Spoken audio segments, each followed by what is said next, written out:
자, 우리 뵙분들과 다시 한번 인사하기 원합니다. 오늘 정말 잘 오셨습니다. 은혜 받기 원합니다.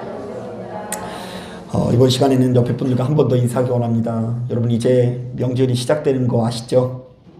이제 수요일까지 이제 명절 연휴가 시작되는데, 우리 옆에 분들과 새해 복 많이 받으십시오. 이렇게 인사하겠습니다. 새해 복 많이 받으십시오. 제가 지난주에 어떤 분이 목사님 1살 더 먹어서 짜증나요, 이런 얘기를 하시는 걸 들은 적이 있는데, 그래도 이제 무사하게 한 해가 시작되는 것 자체가 은혜인 줄로 믿습니다. 2022년 한 해 동안도 주께서 허락하시는 신령한 은혜를 누리시고 생명을 누리시는 저와 여러분 되기를 주님의 이름으로 축복합니다. 2016년도에 21세기 교회 연구소라는 곳에서 개신교회 500명을 대상으로 현재 출석하고 있는 교회에 정착하게 된 이유를 조사했습니다. 자, 그런데 이 중 거리가 가까워서라고 응답한 사람이 가장 많았는데요. 전체 응답자의 무려 22.4%가 자신은 무조건 거리가 가까운 교회에 출석하겠다라고 응답했습니다. 자, 또한 그 뒤를 이어서 목회자의 설교가 좋아서 정착했다라는 성도들이 20.8%를 차지했고요. 예배 분위기가 좋아서 다닌다라고 응답한 성도들이 16.4%였다고 합니다. 자, 그리고 이 외에도 가족의 평화를 위해서, 교우들이 잘해줘서라는 응답이 그 뒤를 바짝 쫓고 있습니다. 자, 어쨌든 바로 이 설문조사에 의하면 많은 성도님들이 교회를 선택하는 과정에서 그래도 목회자의 설교 내지는 예배의 분위기 등을 가장 중요한 요소로 여기고 있다는 것을 알 수 있습니다. 자, 그도 그럴 만한 것이 오늘날 대부분의 개신교인들이 철저히 설교 위주의 예배를 드리고 있지 않습니까? 사실 이 가톨릭은요, 성만찬 예식에 포인트를 두고 있습니다. 그 예배 순서에서 가장 중요한 순간이 성만찬 예식이기 때문에 전국 어느 교회를 가도 거의 비스무리한 모습으로 예배를 드리지만, 우리들에게는 이 설교 시간이 거의 절대적이라고 할 수 있지 않습니까? 자, 그렇다 보니 우리들은 내가 출석하게 될 교회의 예배 분위기라든지 목회자의 설교에 큰 비중을 둘 수밖에 없는 것입니다. 자, 그런데 바로 이런 가치관을 가지고 신앙생활하는 우리들에게 오늘 우리가 읽은 본문에는 정말 의외의 내용이 담겨져 있습니다. 자, 예수님께서 나사렛에 있는 회당에 가서 말씀을 전하시는 장면이 기록되어 있는데요. 자, 그분께서 가르치는 가르침이 너무나 은혜로웠던 것 같습니다. 자, 우리 다 같이 22절 말씀 같이 한번 읽어볼게요. 시작. 그들이 다 그를 증언하고 그 입으로 나오는 바 은혜로운 말을 놀랍게 여겨 이르되, 됐습니다. 뭐라고 이야기합니까? 우리 예수님께서 하시는 말씀을 듣더니 은혜로운 말을 어떻게 했다고요? 놀랍게 여겼다고 얘기합니다. 자, 이것은요, 우리 예수님께서 전하신 가르침이 당시 종교 지도자들과는 비교할 수 없을 정도로 너무나 놀랍고 대단한 가르침이었다라는 것이죠. 자, 그러나 오늘 말씀을 보니 우리 예수님께서는 분명히 너무나 은혜로운 말씀을 쏟아낸 것 같은데, 자, 그것을 듣고 있는 대다수의 사람들이 아주 이상한 반응을 보이고 있습니다. 자, 우리 다 같이 28절, 29절 말씀 같이 한번 읽어보겠습니다. 시작. 회당에 있는 자들이 이것을 듣고 다 크게 화가 나서 일어나 동네 밖으로 쫓아내어 그 동네가 건설된 산 낭떠러지까지 끌고 가서 밀쳐 떨어뜨리고자 하되. 자, 말씀을 보니까 어떤 내용이 담겨 있어요? 예수님의 말씀을 듣고 있던 백성들이 분명히 은혜로운 말씀을 들었다라고 놀라워하지만, 자, 그러면서 어떤 반응을 보였다라고 이야기하죠? 다 크게 뭘 냈다고요? 화를 냈다라고 합니다. 자, 그래서 모든 사람들이 일어나서 지금 설교를 하고 있는 예수님을 쫓아낼 뿐만 아니라 심지어 낭떠러지 밑으로 미루려고 했다고 이야기해요. 자, 이거 뭐예요? 설교를 듣고 있던 백성들이 화가 나서 예수를 죽이려 했다라는 내용이 담겨 있는 것이죠. 자, 그러니까 좀 이상합니다. 주님의 입술에서 분명히 은혜로운 말씀이 나왔는데 그것을 듣고 있는 성도들이 왜 이렇게 이상한 반응을 보이는 것일까요? 자, 우리가 이것을 통해 알 수 있는 것은 사람이 은혜로운 말씀을 듣는다고 해서 모조리 다 주님의 제자가 되는 것은 아니라는 것입니다. 우리가 아무리 은혜로운 말씀을 들을지라도 설령 지금 내 앞에서 설교한 분이 누구일지라도요, 예수님일지라도 선포된 말씀들이 조금도 결실하지 못한 채 더 악한 모습으로 변질될 수 있다는 것을 우리에게 경고하는 것입니다. 그래서 우리는 이번 시간을 통해서 나사렛 사람들이 주님의 말씀을 조금도 듣지 못하고 크게 분노한 이유를 추적해 보려고 하는데요. 자, 아무쪼록 귀를 기울이시고 큰 은혜 받으시는 저와 여러분들이 되시기를 주님의 이름으로 축복합니다. 먼저 오늘 우리가 읽은 본문을 보니 제일 먼저 우리들의 눈에 들어오는 것은 22절 후반부를 보니까 당시 이스라엘 백성들은 너무나 은혜로운 말씀을 전하시는 예수님께 이 사람은 요셉의 아들이 아니냐고 반문하고 있는 장면이 나옵니다. 자, 한번 따라해 볼까요? 이 사람은 요셉의 아들이 아니냐. 사실 이 본문에 나오는 나사렛이라는 동네는요, 우리 예수님께서 유년 시절을 보내신 장소인데요.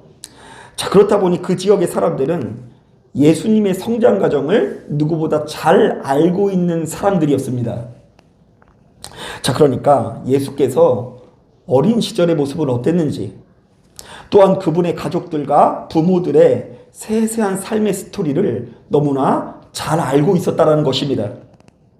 자, 그렇다 보니 나사렛 사람들은요, 지금 너무나 은혜로운 말씀을 쏟아내고 있는 예수님을 가리켜서 이 사람은 누구의 아들이 아니냐고요? 요셉의 아들이 아니냐고 반문하고 있는 것입니다. 자, 그렇다고 하면 이 말은요, 크게 두 가지로 해석해 볼 수 있는데요. 첫째, 나사렛같이 후진 동네에서 자란 사람이 어떻게 이렇게 선생 노릇을 할 수 있냐고 이렇게 묻고 있는 것이고요. 자, 두 번째로는 목수의 아들 주제에 어떻게 이렇게 선생 노릇을 할 수 있냐고 되묻고 있는 것입니다. 사실 이 나사렛이라는 동네는요, 갈릴리 호수 남서쪽에 위치한 작은 시골 마을이었는데요. 안타깝게도 이곳은 이방 땅과 매우 가까웠던지라 많은 유대인들이 바로 이곳을 이방 땅으로 간주하면서 나사렛에 사는 사람들을 경멸과 조롱하면서 그들을 바라보았다고 합니다. 자, 왜냐하면 이것은 그들이 가지고 있는 아주 독특한 영적 개념 때문인데요. 자, 이스라엘 사회는요, 철저히 하나님과의 거리를 기준으로 성과 속을 구분했다고 합니다. 자, 그러니까 그들의 사고관에 의하면 전 세계에서 가장 거룩한 땅은요, 하나님께서 거하신다고 알려져 있는 예루살렘 성입니다. 자, 그러니까 오늘날 우리들하고는 좀 다른데요. 우리들은요, 하나님께서 어디 있다라고 생각을 해요? 네, 내 안에 있다고 하지 않습니까? 하나님께서 여러분 우리 집에 계신 것을 믿으십니까? 하나님께서 우리 교회 가운데 거하고 계시는 것을 믿으십니까? 지금 나와 함께 하시는 하나님이라는 믿음이 있어요. 자, 그러나 그들은요, 예루살렘에 하나님께서 거하신다고 생각했고요. 자, 그 중에 지성소에 하나님께서 거하신다라고 생각했기 때문에 지성소와의 거리가 가까우면 가까울수록 은혜 있는 것이고요. 지성소의 거리가 멀어지면 멀어질수록 더러운 것이라고 생각했어요. 자, 그런데 바로 이런 예루살렘과 가까이 있지 않고 이방 땅과 가까운 나사렛은 당연히 부정한 땅으로 여김을 당할 수밖에 없습니다. 더욱이 바로 이 나사렛은요, 대부분의 주민들이 올리브 농사를 짓는데요. 자, 때문에 바로 이곳에는 문서로 된 성경 자체를 접하기가 어렵고요. 탁월한 선생님이 있어요, 없어요? 없는 것입니다. 자, 그러니까 아무리 똑똑한 사람일지라도 정통한 성경 공부를 할 수 있는 지역이 아니었던 것입니다. 자, 그런데 바로 이런 시골 출신에서 나고 자란 예수님, 더욱이 생애 대부분을 몫으로 보내신 예수님께서 백성들 앞에서 아무리 은혜로운 설교를 전한다고 할지라도 자, 그들은 좀처럼 마음을 열고 설교를 들을 수가 없는 것입니다. 자, 그래서 그들이 은혜로운 말씀을 듣고도 기껏 한다라는 이야기가 뭐예요? 이 사람은 누구의 아들이라고요? 요셉의 아들이 아니냐고 묻고 있는 것입니다. 제가 바로 이 말씀을 묵상하면서 문득 떠오르는 것이 있는데요. 여러분, 심리학적인 용어 중에 후광 효과와 악마 효과라는 것이 있습니다.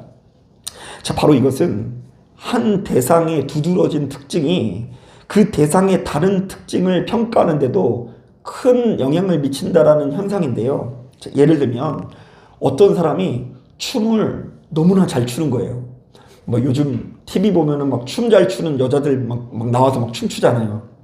자, 그런데 만약 그 춤 잘 추는 사람이요, 공부를 너무 잘하는 서울대 출신이라면 사람들이 뭐라고 하는 줄 아세요? 와, 저 사람은 공부도 잘하는데 뭐도 잘 춘다고요? 춤도 잘 춘다고. 아, 저 사람은 공부할 땐 공부하고 놀 땐 노는 사람이라고 합니다. 자, 그런데 맨날 공부도 안 하고 학교 일진 출신이 막 춤을 추고 있으면 뭐라고 하세요? 저 녀석은 공부도 못하는 게 하루 종일 뭐하고 앉았다고요? 춤추고 앉았다고 이야기합니다. 자, 그러니까 똑같이 춤을 추는데도 서울대라는 후광의 영향을 받아서 긍정적인 평가를 받는 것이 후광 효과이고요. 반대로 똑같이 춤을 추는데도 학교 일진이라는 영향을 받아 끝내 부정적인 평가를 받는 것이 악마 효과입니다. 자, 그런데 지금 본문에 나온 예수님께서 이와 비슷한 상황 가운데 있는 것입니다. 아니, 예루살렘 출신도 아니고 어디 출신? 나사렛 출신인 사람이 무슨 선생 노릇을 하나? 아니, 변변한 선생님 밑에서 공부를 한 것도 아니고 대단한 대학을 나온 것도 아니고 평생 목수질만 하는 사람이 무슨 선생 노릇을 하냐고. 나사렛 사람들은 바로 이런 생각들에 사로잡혀서 우리 예수님의 말씀에 귀를 기울이지 못한 것입니다. 여러분, 사람은 이렇듯요, 우리의 눈앞에 보여지는 환경과 조건들에 의해서 크게 영향을 받는 존재입니다. 바로 그렇기 때문에 지금 내 귀에 아무리 진리의 말씀이 들려온다고 할지라도, 지금 내 앞에서 설령 예수님께서 말씀을 전한다고 할지라도 그 말씀에 좀처럼 집중하지 못할 수도 있는 것입니다. 실제로 제가 목회를 하면서 보니 교회에는 바로 이런 종류의 정서가 너무나 가득하다고 느껴질 때가 많이 있습니다. 교회 건물이 으리으리하고 모이는 사람이 1만 명이 넘는다고 하면 그곳에서 전해지는 것은 복음 중에 복음인 줄 알고 있습니다. 자, 그래서 바로 그런 교회에 행사가 많으면 교회에 열정이 넘친다고 하고요, 행사가 많지 않으면 오로지 복음에만 집중한다고 합니다.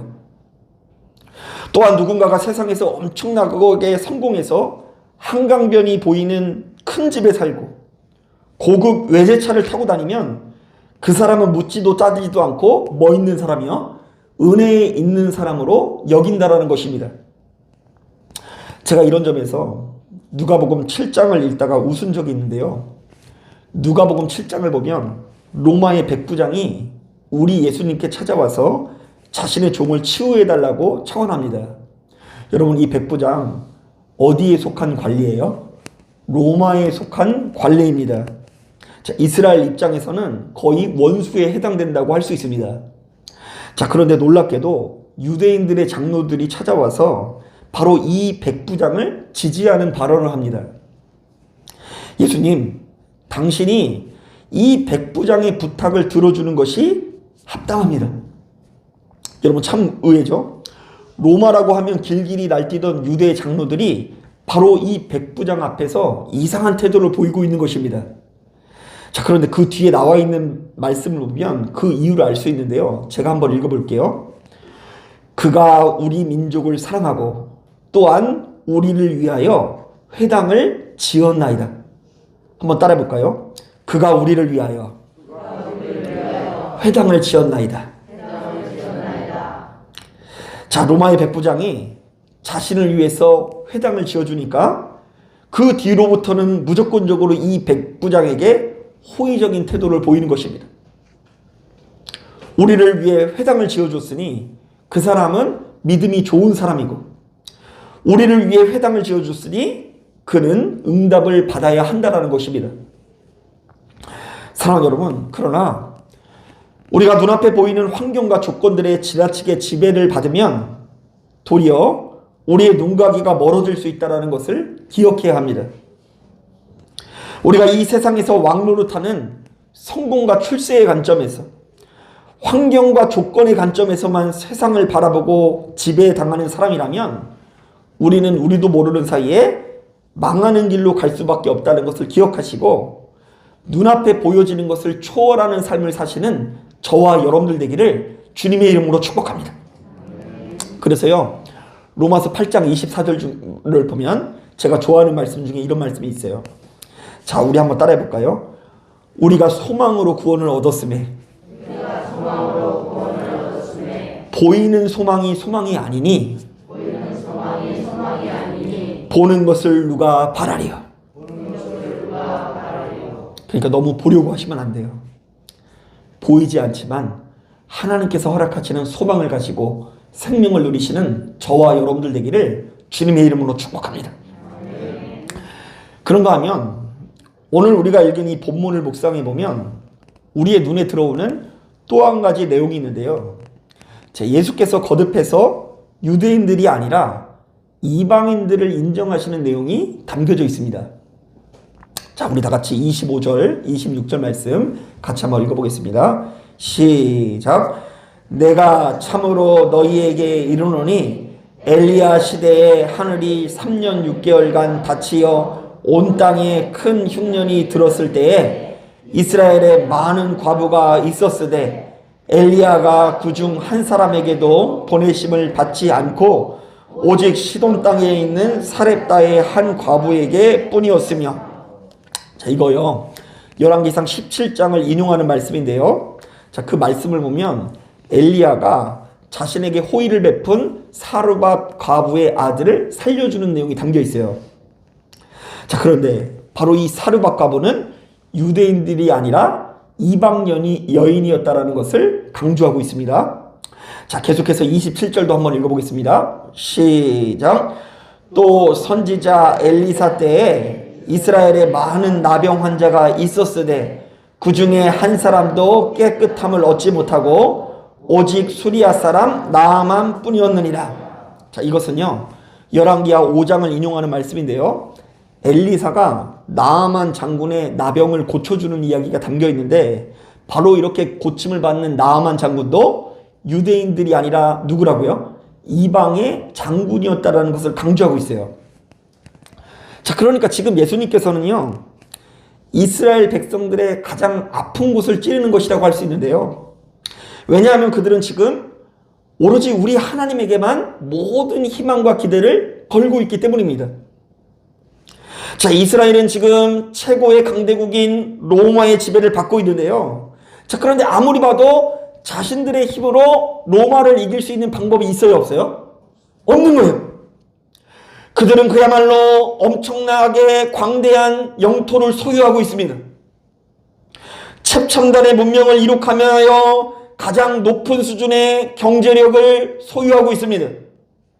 그리고 무엇보다 지금 로마의 군대는 세계에서 가장 강한 종류의 군대인 것입니다. 자, 그렇다 보니 이스라엘 백성들은 자신이 로마를 이길 수 없으니 오매불망 누구에게만 희망을 걸고 있어요? 우리 하나님입니다. 그들이 볼 때 하나님께서 자신들의 조상인 아브라함과 이삭과 야곱과 아주 특별한 언약을 맺으셨습니다. 자, 그리고 그 언약에 의하면 하나님께서 반드시 이스라엘에게 복을 주시사 세상에서 가장 힘 있는 나라로 만들어 주실 것처럼 느껴진 거예요. 자, 그래서 하나님께서 자신들의 민족들을 일으켜 세우사 로마로부터 독립시켜 주실 것을 날마다 기대했던 것입니다. 자, 그런데 바로 이런 분위기에서 주님께서 초를 치며 말씀하시는 거예요. 자, 봐라. 성경을 묵상해보니 하나님께서는 너희 민족만 아끼고 돌보신 것이 아니다. 하나님께서는 너희들이 가장 혐오하는 시돈 땅에 사는 사르밧 과부를 살리셨다. 우리 하나님께서는 너희들이 가장 혐오하는 아람의 나만 장군의 나병도 고치셨다. 자, 그러니까 이스라엘 백성들은 지금 주님께서 선포하시는 말씀을 받아들일 수가 없는 것입니다. 여러분, 사람은요, 이렇듯 자기중심적인 존재입니다. 하나님께서 나의 뜻대로 움직여주시지 않는 것 같을 때에 화가 날 수가 있고요. 하나님께서 나만 사랑하는 것이 아니라 내가 싫어하는 사람도 아끼고 사랑하신다는 이야기를 도무지 받아들일 수가 없는 것입니다. 또한 그 무엇보다 내가 너무나 특별하고 대단한 사람이라는 프라이드를 건드리는 것을 도무지 용납하지 못한다는 것입니다. 자, 말씀을 준비하는데 생각나는 일이 있는데요.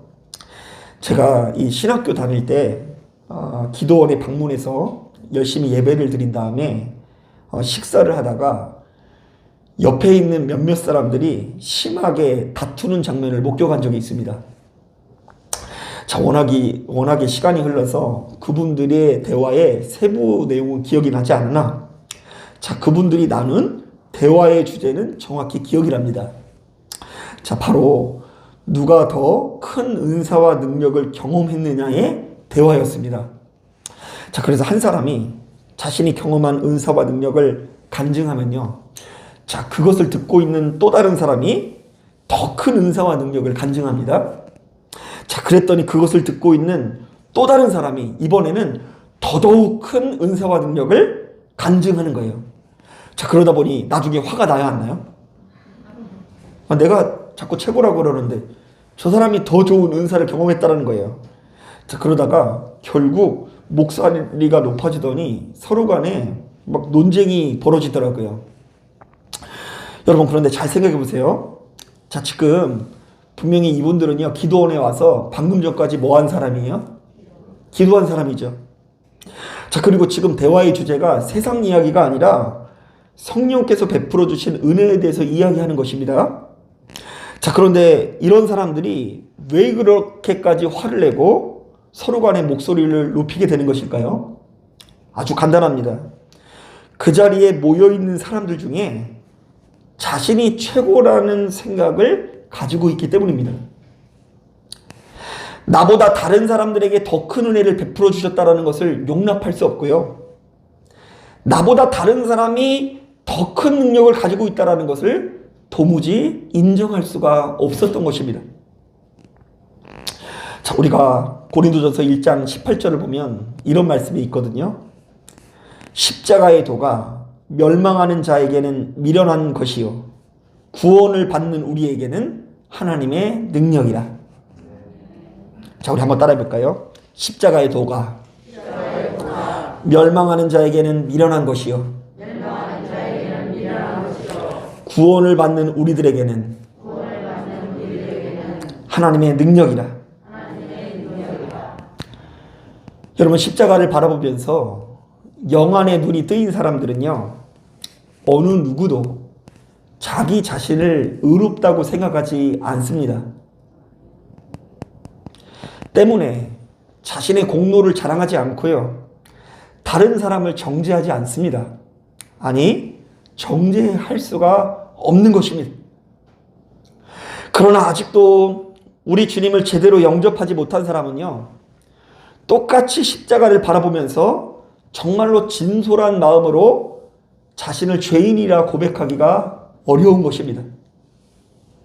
왜냐하면 성령의 지배를 받지 못하는 사람에게는 자아의 죽음이 곧 모든 것의 종말을 의미하기 때문입니다. 자, 이런 사람들은 이 험난한 세상 가운데 내가 잘나고 대단해서 이렇게 성공한 것이라 여겼습니다. 내가 대단하고 능력 있는 사람이라서 이렇게 큰 성취를 이루었다라고 수시로 고백하는 삶을 살았습니다. 소위 말해 나 잘난 맛에 살아온 인생이라는 것입니다. 자, 그런데 이렇게 잘난 내가 어떻게 죽어집니까? 이렇게 멋지고 훌륭한 내가 어떻게 죄인이 될 수 있냐는 것입니다. 이런 분들은 하나님께서는 당연히 이런 나와 동행하사 남들보다 갑절의 축복을 내려주셔야 한다라고 여깁니다. 그래서 이런 분들은 아무리 은혜 있는 말씀도 좀처럼 들을 수가 없는 거예요. 지금 눈앞에 우리 예수님께서 설교를 한다고 할지라도 자신의 비위가 상하면 죽자고 달려들기 십상인 것입니다. 그래서 마가복음 4장을 보면 씨 뿌리는 자의 비유가 나오는데요. 자, 우리 예수님께서는 우리 안에 나타나는 이 구원의 성취를 가르쳐 말씀 앞에 보이는 성도들의 태도와 연관시켜서 우리에게 소개를 하십니다. 자, 첫 번째, 어떤 사람은요, 말씀을 듣기는 하지만 사탄이 즉시 와서 그들에게 뿌려진 말씀을 빼앗아가는 사람이 있대요. 자, 이 사람은요, 말씀의 유통기간이 워낙 짧아서 안 들은 것이나 마찬가지인 성도를 말합니다.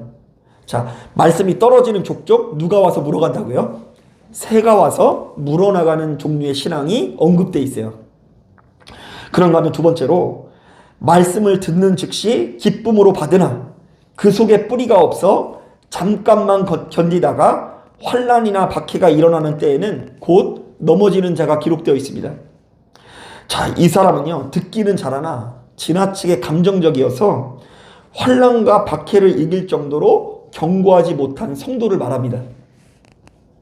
자, 세 번째로는 말씀을 듣기는 하되 세상의 염려와 재물의 유혹과 기타 욕심이 들어와서 말씀을 막고 결실하지 못하게 만드는 사람이 있다고 합니다. 자, 이 사람은요, 말씀을 듣기는 하나 마음이 맨 세상에 가 있었어. 세상의 공격과 유혹을 이기지 못하고 자신의 거룩함을 지키지 못하는 성도들을 말합니다. 그리고 어떤 사람이 결실을 맺는다고 이야기합니까? 말씀을 듣고 순종하는 자가 결실을 맺는다고 합니다.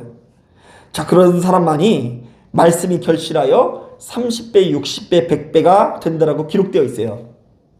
자, 사랑하는 여러분, 여러분들은 지금 여러분들에게 쏟아지고 있는 하나님의 말씀 앞에 어떤 태도입니까?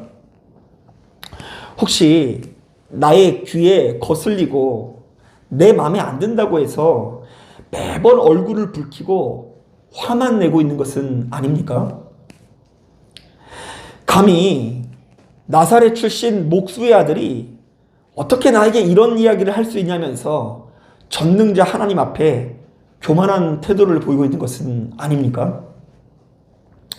사실은 내가 예수보다 더 크고 대단한 사람이라 사실은 우리 예수님의 말씀에 조금도 순종할 수 없는 상태인 것은 아닌지 스스로의 모습을 돌아보길 원합니다. 사랑하는 여러분, 설령 내 마음에 들지 않더라도 지금 내게 말씀하신 분이 누구이시기 때문에, 주님이시기 때문에 그 말씀 앞에 겸손한 태도를 가지시는 저와 여러분들 되기를 주님의 이름으로 축복합니다. 자, 말씀을 정리합니다.